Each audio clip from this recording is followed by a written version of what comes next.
Okay, bienvenue à cette conférence de presse d'Aladdin. Hello everyone, welcome to this press conference here in Paris for Aladdin. Would you please welcome with me now composer Alan Menken. In the role of Jasmine, Naomi Scott. Your new Aladdin himself, Mina Massoud. The genie, Will Smith.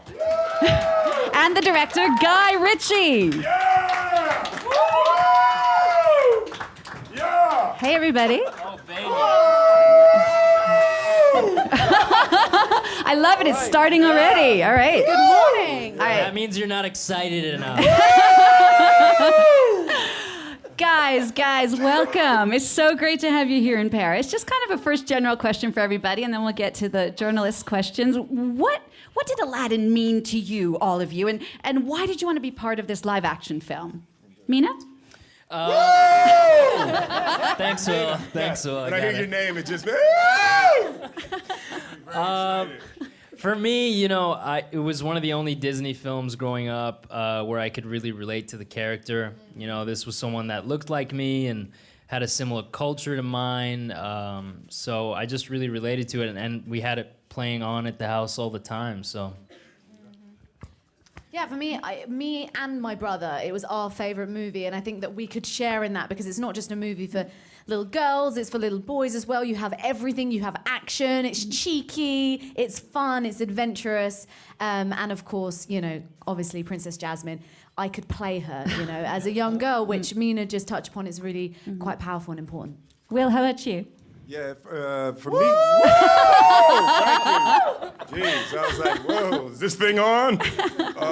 No, for me, it was you know, of course, the music of it. I was a little older than you guys when it, really? yeah, just a little smidge, a little when it came out. But for me, the Robin Williams of it as a comedian, as a performer, yeah, that you know, he revolutionized what you could do in those kinds of movies. It was modern references, and he really put a signature on a Disney movie that you really hadn't seen anyone do in that way. So for me as a performer, it was something that I was really impressed and excited by. Guy, how about you? For me, I live in a house with 5 kids, so I had no choice.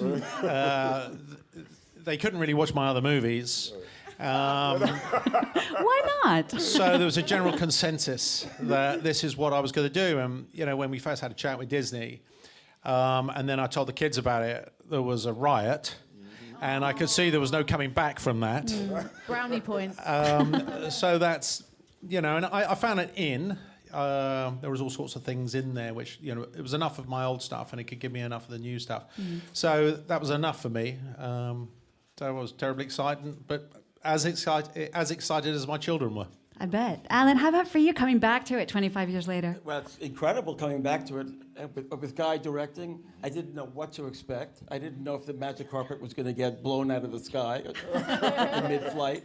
But it's been an amazing journey because we kind of came to this place together where he was, I think, suspicious of musicals, and I didn't know where we were going to go with it, but we found this place together that we never would have gotten to otherwise. There was a real enthusiasm from all people concerned. From the beginning, there was an unstoppable momentum of enthusiasm for everyone concerned, and the challenge was always seen as a positive challenge. It was never negative. Oh, it was wonderful. I gotta be honest, when I first heard it was Guy Ritchie, I was like, huh. I was like, there you are. Yeah. But no, that's what made it special. That's the reason I'm doing it. Exactly, no, that's what it turned into, for sure, after that first time we talked. Yeah. All right, let's turn to some of your questions. I think we have a first one here. Hi, thanks for being here. The movie was great, fantastic. Keep going, Will. keep going. Love you. Well, that's all we have time for, ladies and gentlemen. No, Will, love you. Naomi, love you. And then Mina, mashallah. That's all I can say. Big question. What about me? Am I chopped liver? Love you all. So the question is in 2 parts. So first part is, what was the biggest challenge for all of you during the set and preparation and all that stuff? And what was your favorite moment during all this production? Thank you. All right, let's start with the challenge. Guy? Thank you. I think really it's a repetition of my previous answer. It was the enthusiasm of the group. The group was so excited and so enthusiastic, and I share Will's sentiment when this was my favourite and most enjoyable creative challenge. I loved it from the beginning to the end, and I'm still loving the process now. But it was all of those little challenges that we came across. It was a group effort to transcend them, and it always felt like when we found the answer that we all agreed on that. It didn't feel like we needed to force an agenda or force a particular point of view. It very much felt like the film was being made by the cast and the filmmaker. How about a favorite moment from all of you? What one sticks out in your mind? Naomi, Will. Go. No, what you got? You have one? Do you have one? Mine was speechless, but I feel like that's kind of you go. No, that was one. Okay, That was one. all right. That's well, valid. I'll go then, guys. I think for me, there was a lot of favourite moments. I mean, being on set with Will Smith every day, that was always a favourite moment. Yeah, but, that's a good answer. That's a good answer. I'll pay you later. But yeah, no, I think for me, Speechless was just such a powerful moment. You know, for me, that song has so much in it, so much messaging in it, and I think I took kind of the weight of what that song means to, you know, and how it's so relatable to so many people, how it's so timely, and I think that's what I took on that day, and it was a really emotional day, wasn't it, guys? Like, and it was lovely because you guys were there as well, so I was sharing it with you, and kind of going into the zone, and Guy, like... Well, I was crying before you were crying. Yeah, I know. The fact that I made Guy Ritchie cry.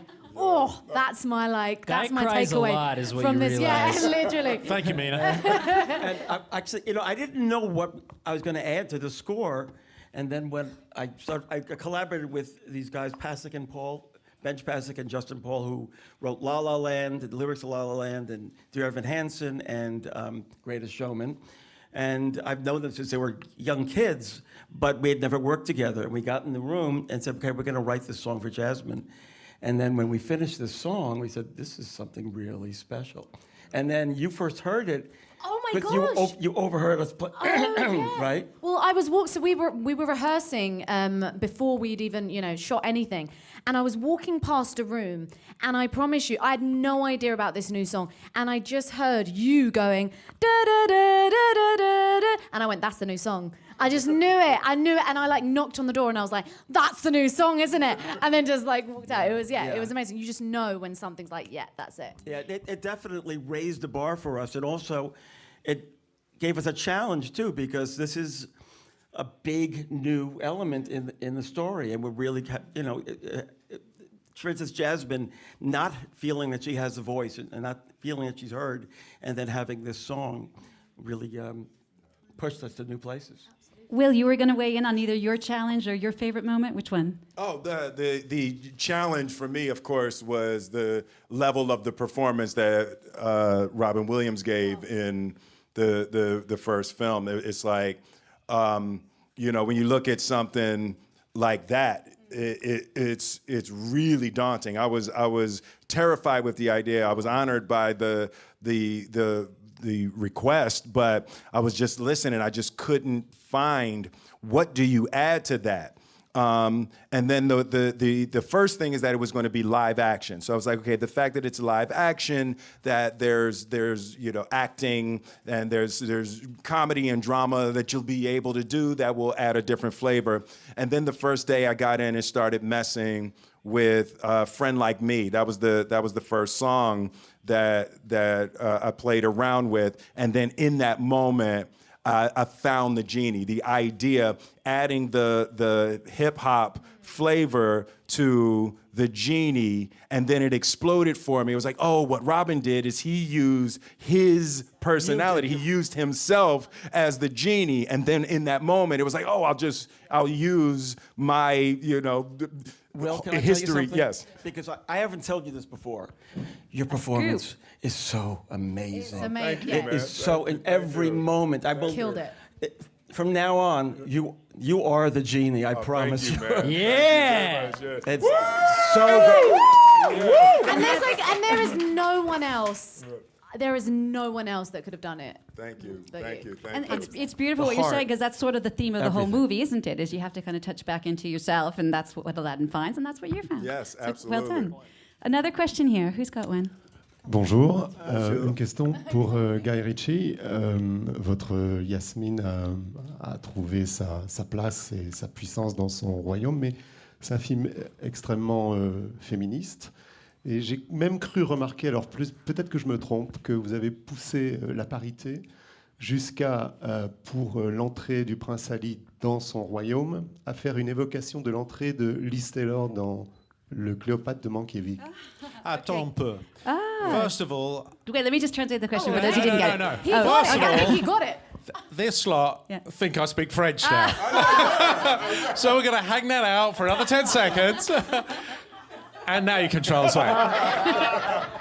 So the question for you, Guy, that's a good joke. The question for you, Guy, is he's saying, you know, loving the way Jasmine is so much stronger in this film, the feminist bent to it, but he's wondering if in the entrance in Prince Ali, it's sort of an homage to Cleopatra and Liz Taylor coming in. Were you thinking of that as you were doing that scene? I recognise the similarity there. Is there two questions going on here? There's one's Cleopatra. Yeah? Yeah, In it's just history. one. Just one. Yes, I recognise the similarity. Can I also? No, but was that going through your mind at all? Or talk to us about making the film more feminist, if you like. Well, what happened is that in an animated film, and particularly of that period, you could polarize and make your characters. You could polarize them in a sense that was more consistent with the of the time. And since then, live action, you need to become more nuanced. So the characters need depth in a way that you really didn't have time for in the original. So it seemed like there was a natural evolution that Jasmine would become a more evolved character. And that happens to be in keeping with the times, but not one led the other. You know, we weren't subservient to that. It just felt like a natural evolution to get us there. And in terms of Cleopatra, it was only halfway through that dance sequence that we had this conversation. Does anyone make dance sequences that big anymore? There were 1,000 dancers there on the day, and they've been rehearsing for 6 weeks. I'm not sure if they do that in any film anymore. So the Cleopatra... Not outside India. Alan, were you going to add something? Yeah, I was just going to say that actually built into Howard Ashman's and my original concept for Aladdin, going way back, was an homage to the golden age of Hollywood and their take on the mysterious East, and it was also very much an homage to the Hope and Crosby Road pictures. So it's really fitting that you had that kind of grandeur to those moments. Une autre question? Who else? Yeah, right here. Who's got the mic? Oui, une question pour Guy Ritchie. Est-ce que vous pourriez nous parler de l'apport de l'influence bollywoodienne, indienne, etc.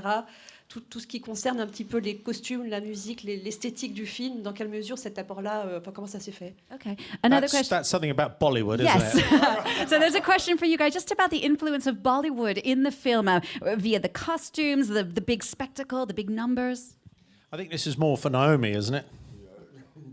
Well, I'd say yes, it definitely was. I mean, when I saw that, I think what was so amazing is even down to the costumes, there was such a mix of everything. I mean, Michael Wilkinson, who is just so incredible, he literally went to everywhere in the world to find like the perfect material, and as Will was talking about earlier, I think it's such a wonderful mix and clash of these worlds, this kind of Eastern world, and you know, even with our choreographer Jamal Sims, you know, adding that flavor of his hip hop sensibility, you know, Will's hip hop sensibility, which I think just makes everything really fresh and new for a modern audience. Alors, oui? Go ahead. The mic right here. Oh, here we go. Yes. Oui, c'est une question pour Guy Ritchie. Dans votre univers en tant que réalisateur, il y a souvent la différence de classe, voire la lutte des classes qui apparaît. Est-ce que c'est ça qui vous a intéressé dans Aladdin et il me paraît que vous avez poussé un petit peu plus dans celui-là? Just another question for you, Guy. Talking about how in your films often this theme of class difference, the struggle between the classes comes out, was that what attracted you to this film? Well, there was enough kind of old familiarity of, I suppose, my first films are sort of street-based, if you will.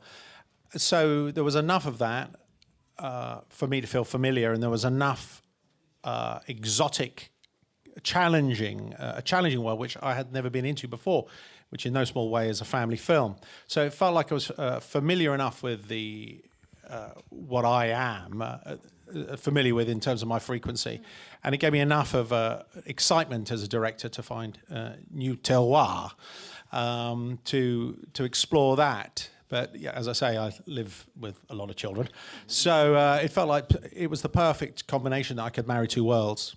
Also, Guy, you're so known for the action scenes in your movie. Mina, you had to play out a lot of those action scenes, a lot of the stunt work. What was that like for you? And I heard at one point you even had a camera strapped on your body to film some of the scenes yourself? Yeah, I forgot about that. Guy whipped that up. Yeah, I had 6 weeks of prep, and I found out I got cast. And then 2 days later, I flew to London to start prep. So I kind of just threw myself into the work and started working with the stunt team. And we started doing some boxing to kind of loosen my body up and get me used to doing the parkour and all the movements.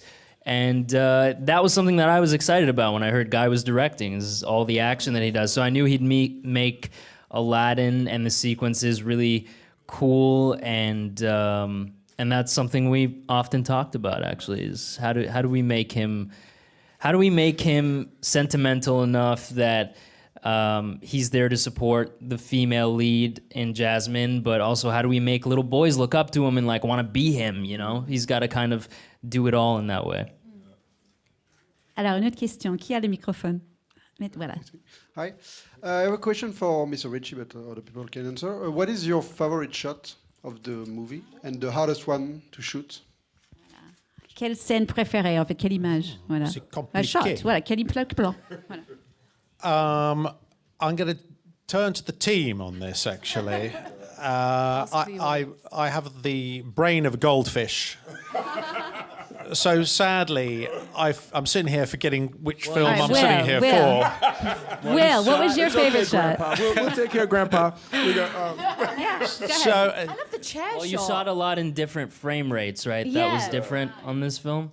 The day that I was like, oh my goodness, this movie's never going to be finished, is the Prince Ali, when you wanted to do the single shot down the street with the parade. So in the parade scene, you know, so we're out there, there's elephants and horses and monkeys and birds and 1,000 dancers. And so we do a shot, and I have the big headpiece on, and we come down the middle of the road. So we come down, and there's a single shot that probably gets half or 3/4 of the song done as we go down the road, and then cut. And the reset to do a second take was 30 minutes. So it took 30 minutes to get the elephants to agree to go back to the beginning, get the horses and everything to go back. And everybody had to go and turn around and come back. And it was 30 minutes to get another shot. And I thought that you know, that was, I admired your commitment to having the shot the way that you wanted it on that day. And I appreciated the time in my trailer. But it looked amazing. It looked amazing, right? It looked awesome. I tell you, there's something that we all enjoyed, actually, was the last thing we did. Oh, yeah, of course. Yeah, that was so much fun. It was fun. What was that? Yeah, you weren't there that day. What? It's the wedding. Like the wedding. The wedding, yeah. The wedding Oh, the dance. wedding, yeah. That was so much fun, wasn't it? Which I think is probably the longest single shot Yeah. in the film. yeah. And we weren't sure, and again, this is something that we made up on the day, more or less. We weren't sure if we could do it as one shot, but it's the final shot of the film. Yeah. It is the final shot of the it is, yeah. film. So I think that is the longest shot, and Mr. Sims, who was the choreographer, who we all sort of fell in love with during the process. I mean, talk about positive attitude from everyone that was involved. The choreographer was particularly enthusiastic. And that, you know, as everyone knows in this room, enthusiasm is contagious. So we gave him this challenge to work out a dance sequence at the end, and we thought, is it possible to do it in one shot? Anyway, it transpired that it was. And I suspect this may be because it's the last thing I can remember. I suspect that probably is my favourite shot in the movie.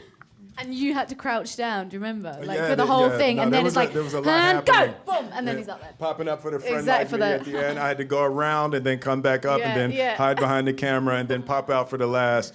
So yeah, that one was really great. You know what? There really is. There really is a Disney magic inside these movies, right? And it's like the set took on the beauty and the fun and the energy of the concepts, and I think that's a part of what I loved and what was such a beautiful experience together. The magic in the ideas of be yourself, and it's like you will find the love that you desire in that person that will cherish you if you surrender into who and what you are. And then the idea also of the genie, to me, I feel like that genie concept is a really central idea to what love is supposed to mean between human beings, that you're willing to do anything that you can do to help someone create the life that they want to create. And you do it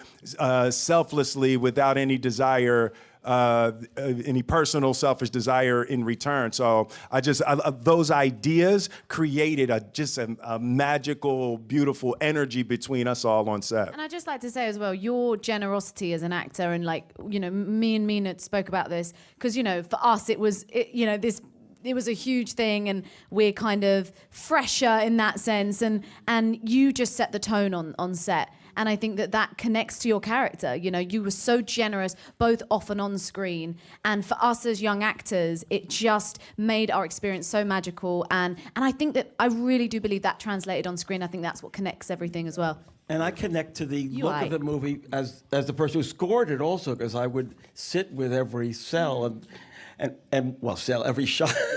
Sorry, I'm in animation again. And the transitions were so stunning.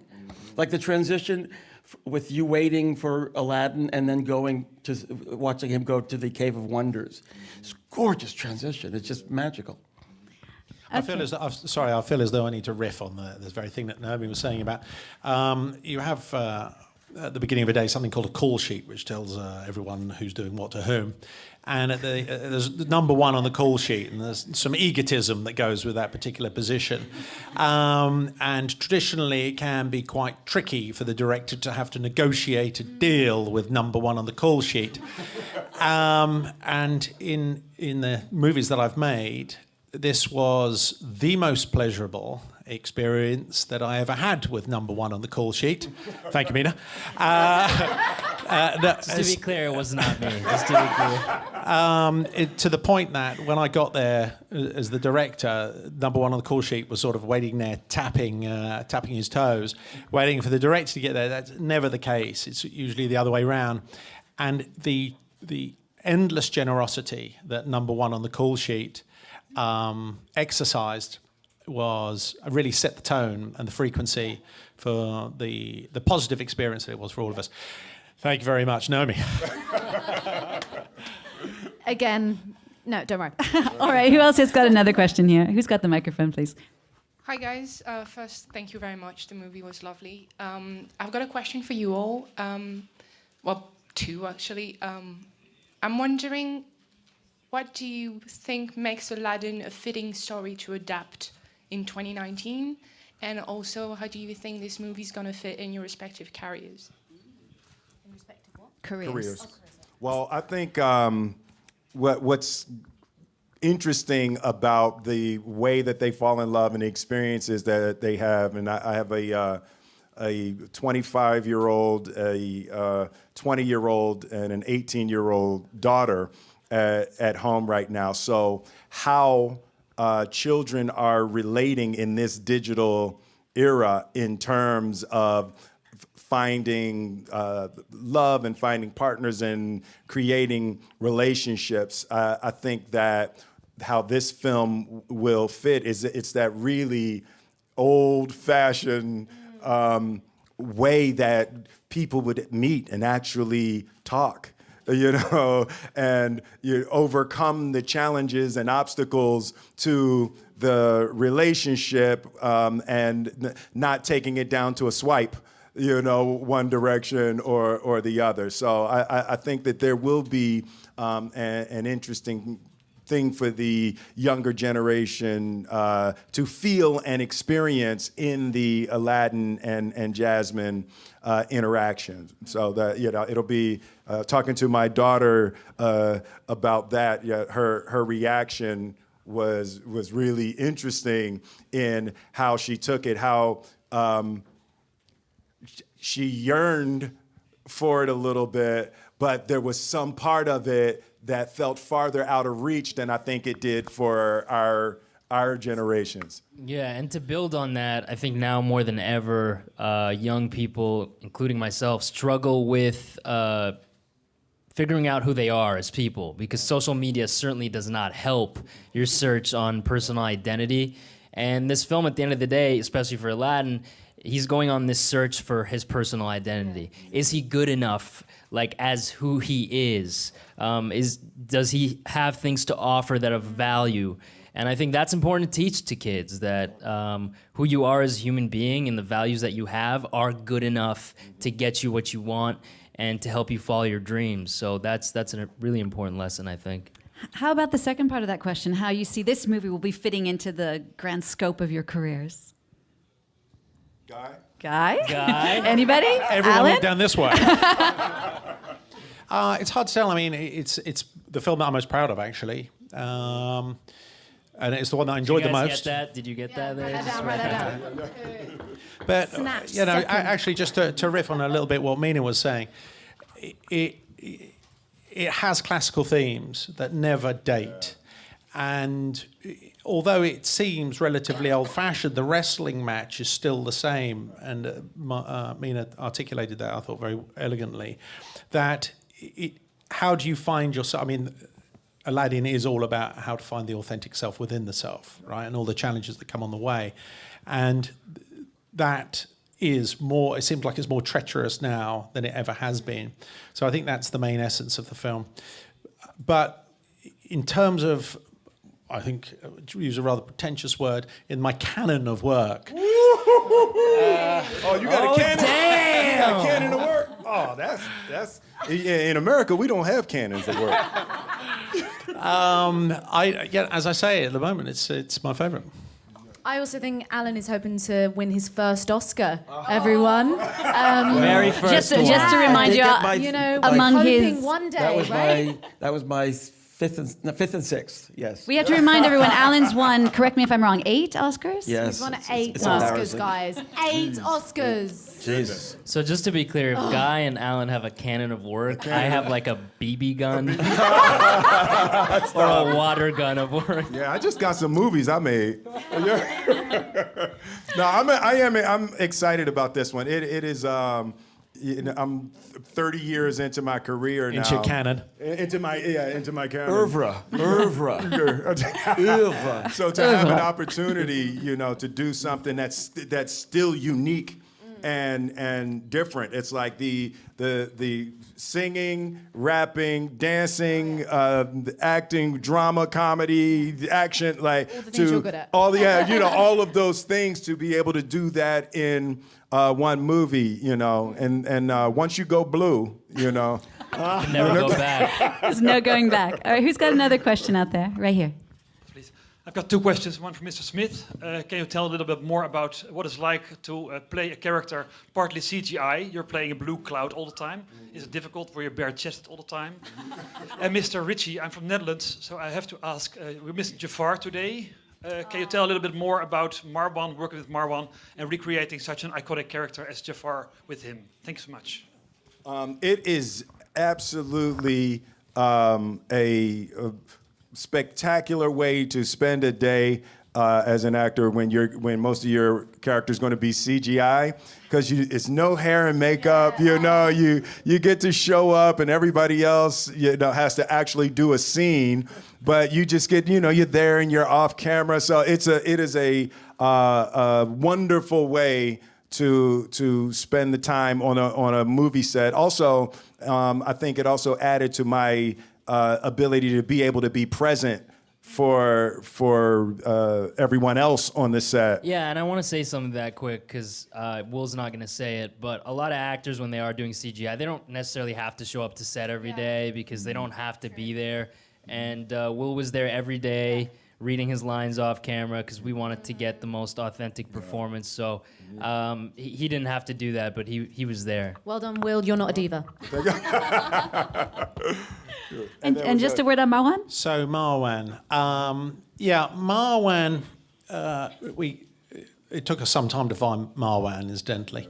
But I think we came up with a character, in no small part, this was Marwan's idea, that there was a correlation between Aladdin and Jafar, that they came from similar origins, and one had chosen one path and one was oscillating between one path and t'other. Nice word, oscillating. Got that? That's a really good oscillating. Come in with the Is that from words, your man. canon? That word come out your canon? I thought it was Will that rapped. Not the wordsmith.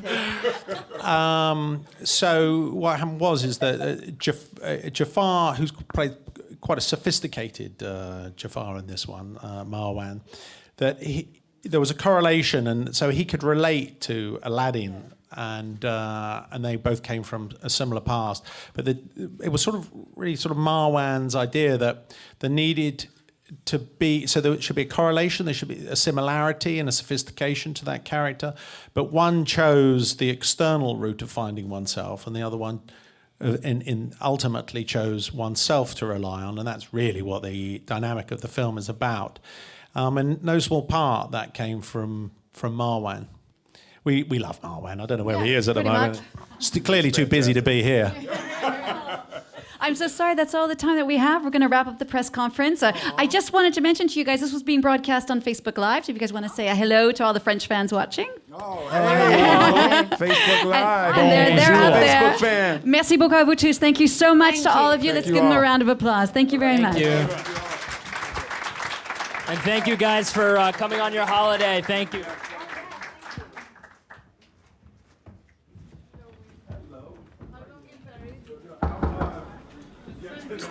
Thé ? Comment tu as fait pour déjouer les gardes? Ça, c'était pas gagné. Tu crois que tu peux t'introduire comme ça dans un palais, comme s'il t'appartenait? Tu sais, quand on n'a rien, il faut faire comme si tout nous appartenait. Une chance extraordinaire t'est offerte. Je peux faire de toi un homme riche, assez riche pour conquérir une princesse. Qu'est-ce qu'il faudrait que je fasse? Il y a une caverne aux merveilles. Apporte-moi la lampe. Ô toi l'illustre qui me convoque, je te fais le serment dans ce lieu de t'accorder tes 3 vœux. Je rigole, regarde ça.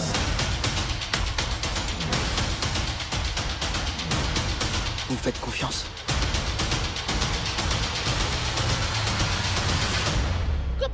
Le rond de serviette, on en a besoin là? Mais elle est trop stylée ma nouvelle coupe.